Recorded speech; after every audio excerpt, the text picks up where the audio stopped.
দেখুন, আপনাদের সাথে একটা কথা শেয়ার করি। স্বাভাবিকভাবেই আমরা কিন্তু একটু স্বার্থপর টাইপের, সমালোচনাকারী টাইপের। সবাই আমরা এই বিষয়গুলো একটু বেশি আমাদের জন্মগত থাকে। আম মনে করেন আমরা অনেকেই অনেক ধরনের ভালো কাজ করি। কিন্তু ভালো কাজ করার ভিতর থেকেও অনেকেই আছেন যে আম একটু পরোক্ষভাবে হিট মেরে কথা বলা, একটু সমালোচনা করা, একটু অন্যভাবে ক্ষতি করা।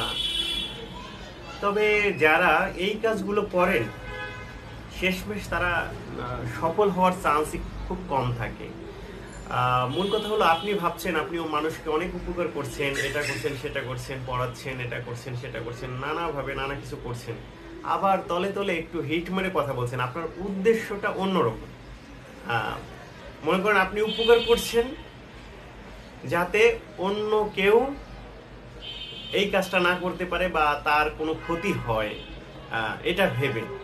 মানে আপনার উদ্দেশ্যটা খারাপ, কিন্তু আপনি ভালো কাজ করছেন কিন্তু উদ্দেশ্য খারাপ।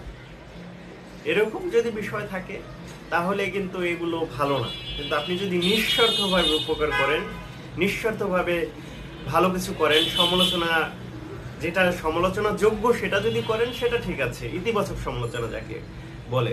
স্বার্থপর থেকে যদি কাজ করেন তাহলে আপনি ভালো কিছু করতে পারবেন।